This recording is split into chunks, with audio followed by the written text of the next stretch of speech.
tragic stories, man. You know what I'm saying? Another tragic story.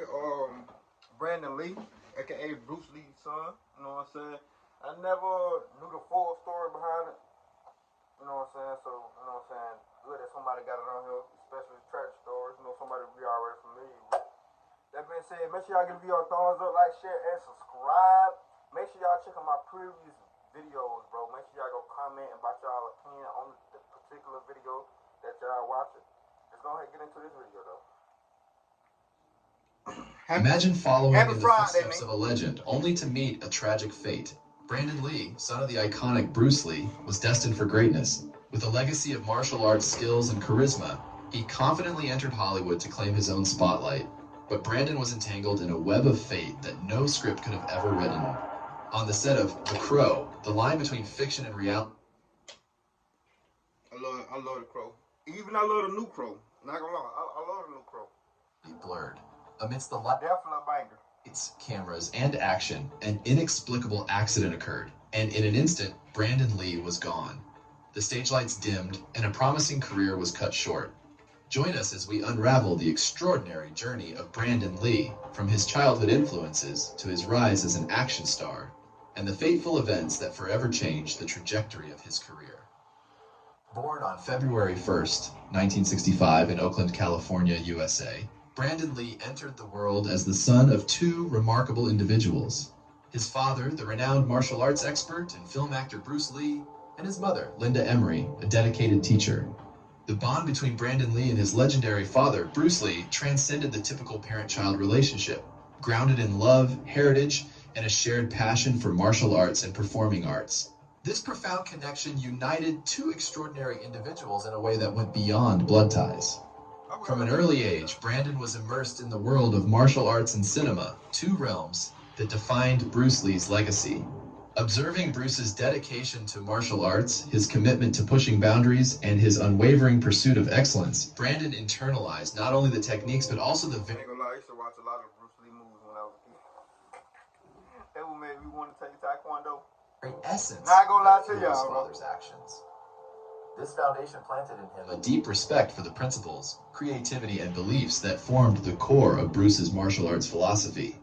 In 1973, at the tender age of 8, Brandon experienced an irreplaceable loss as his father's life was tragically cut short due to cerebral edema, also known as brain swelling.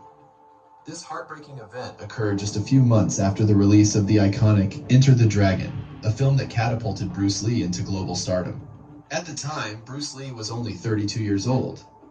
In the wake of this tragedy, Brandon found himself grappling with a deep emotional wound, and it took some time for Brandon to pick the art back up. After spending parts of his childhood in Hong Kong, where many of his father's movies were filmed, Brandon became fluent in Cantonese, only to face a readjustment to speaking English when the family moved to Seattle after Bruce Lee's passing. Following a year in the Pacific Northwest, the Lees eventually settled in Los Angeles, hoping for a fresh start. When he was a teenager, with the help of Bruce Lee's protege, Danny Inosanto, Brandon began training again, eventually becoming proficient in his father's style, Jeet Kune Do, the way of the intercepting fist. Brandon's athleticism seamlessly positioned him for martial arts-centric roles that not only marked his entry into Hollywood, but also established him as the perfect person to take up the mantle left by his legendary father. Brandon's unique personality led him to being a character in everything he did, his mother, Linda Lee Cadwell, said. He once physically dispatched a burglar whom he caught in his own home and held down until the police arrived to apprehend the crook. Damn. Another side of Brandon... Imagine running in Bruce Lee's son's house. Imagine.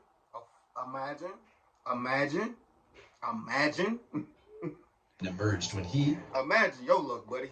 As the president of his high school senior class, staged a rebellion of sorts, during which he urged his classmates not to take school seriously, ultimately leading to his expulsion.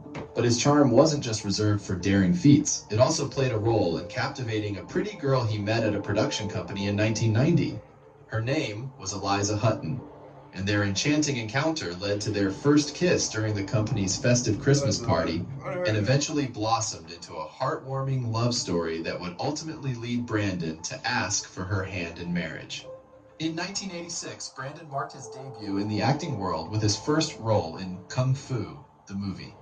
What's up, you guys? I just got vegetable, fruits, these 2 briskets, all paid for. But yeah, man, as he took the lead in Legacy of Rage, a classic Hong Kong-style action film, and later collaborated with Ernest Borgnine in the action-packed Laser Mission in 1989. You know what's crazy thing is, I ain't gonna lie to y'all, I never seen these movies they talking about. The only one I seen him in was The Crow. I've always wanted to be an actor. I never wanted to do anything else, even when I was in elementary school, Brandon said in an interview with the Ottawa Citizen in 1992. Way before my time. During the early 90s, Brandon took the spotlight in action movies like Showdown in Little Tokyo and Rapid Fire. His performances often sparked comparisons to renowned action icons like Arnold Schwarzenegger and Jean-Claude Van Damme. In the movie that they got, in the movie, oh, you know, so look at DM trailer. I mean Taylor, I'm tripping. My bad. She might cuss me out. But in a movie that I reacted to, in the movie with them two in it, I have seen them now. Not gonna lie. But most frequently, he was associated with his father. Becoming a father himself was a dream that Brandon eagerly anticipated, envisioning the journey alongside his fiancée, Eliza Hutton. Their relationship showcased his genuine and romantic side, making their love story a true Hollywood fairy tale. He was genuine, charming, highly intelligent, insightful, moral, fearless, romantic, and hilarious, all wrapped up in drop-dead gorgeousness, said Eliza. After an unforgettable proposal in Venice, Italy, Eliza and Brandon were set to marry just 2 weeks after wrapping the production of The Crow. Brandon's role in The Crow was about to catapult him into stardom, but fate had a tragic twist in store.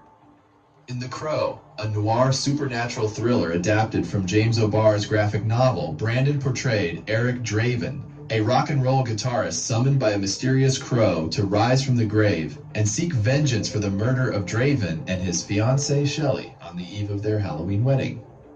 By many accounts, The Crow was a film that brought Brandon immense excitement, and during its production, he was having the time of his life. Brandon's perspective resonated in the line, "Because we do not know when we will die, we get to think of life as..." Sting said, you know what I'm saying, that he got the idea from, you know what I'm saying, for his character from this movie. So, an inexhaustible well. For those who don't know, this, he said, is the point of view that this character is coming from in the whole film, because it has been brought sharply into focus for him how precious each moment of his life is. On March 31st, 1993, in Wilmington, North Carolina, Brandon Lee was in the midst of filming a scene on the set where his character, Eric, is shot at by gang members who have forced him to witness the murder of his fiancée Shelley. In the scene, actor Michael Massey, who starred in other comic book films including Catwoman, The Amazing Spider-Man, and Avengers, playing the role of Funboy, fires a .44 Magnum. I forgot the name, but I was gonna watch that in a minute. As soon as you're done with this reaction, it's on Fire Stick Jailbreak. I forgot what's the name. It just came out like a couple months ago, but it's a Marvel movie. It's a fire-ass movie though. Brandon from approximately 12 to 15 feet as he walks into the room. In a previous scene, the exact same prop gun had been used, equipped with dummy cartridges known for their enhanced realism on film. These commercial dummy cartridges usually hold bullets, though the powder and primer are removed. However, a grave decision was taken by the prop crew in this instance. They fashioned their own dummy cartridges, eliminating gunpowder while unbeknownst to them, leaving the primer within the cartridge. Tragically, during filming, the revolver discharged an improperly deactivated cartridge still loaded in the gun's chamber. This unfortunate event ignited the primer with sufficient force, propelling the bullet into the barrel, causing it to become stuck, a condition referred to as a squib load. Heartbreakingly, the prop crew either failed to recognize or acknowledge the gravity of this issue. In the scene that led to Brandon Lee's tragic fate, the revolver was discharged from the... I feel like somebody one thing careless, like somebody wasn't doing I ain't gonna say somebody wasn't doing their job. I'm gonna say somebody wasn't double checking. Like when it comes to shit like that, you gotta double check. You know what I'm saying? You don't want nobody else to get shot doing a movie scene, bro. Like you actually, like me personally, somebody point a gun at me, I'm making sure personally. Like I'm making double checking. We double checking everything. Intended distance of 12 to 15 feet.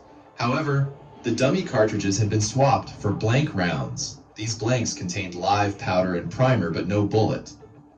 Sadly, this led to the trapped bullet within the barrel being fired with nearly the same force as a live round.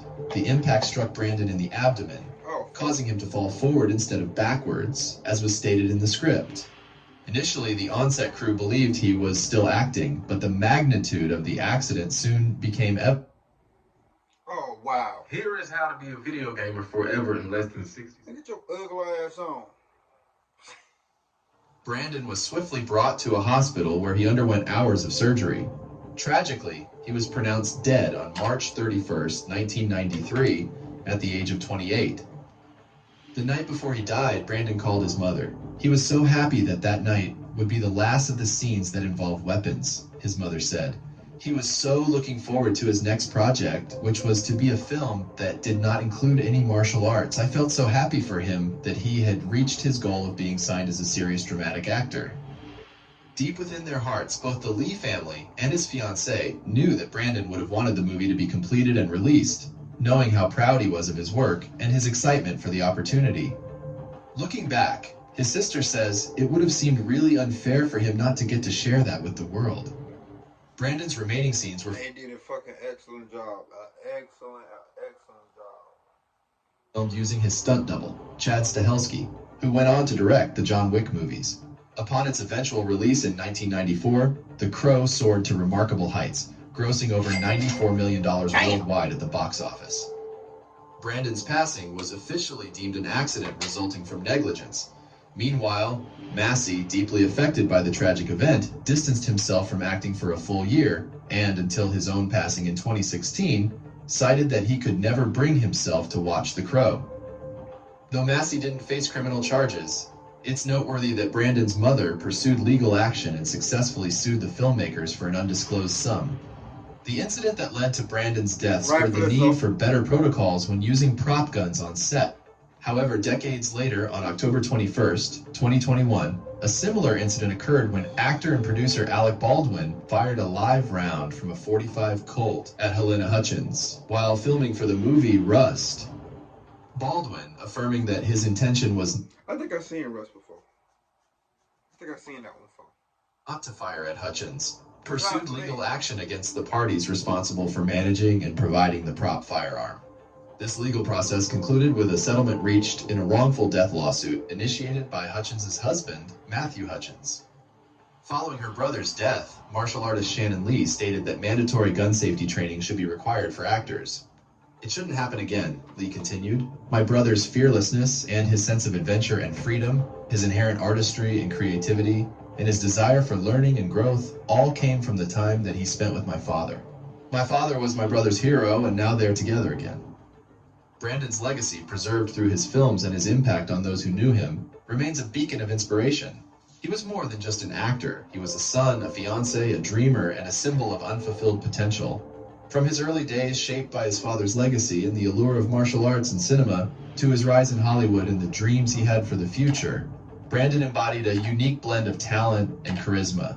Through his story, we're reminded that life's most precious gift is time, and that each moment should be lived with purpose and passion. Man, R.I.P. to Brandon Lee. R.I.P. to Bruce Lee. Love y'all. See you when I see y'all. Make sure you give your thumbs up. If you in that world, make sure double check, triple check when it comes to, you know what I'm saying, stuff like this, bro. Not gonna lie. Love y'all. See you when I see y'all. You know what I'm saying? Let's ride.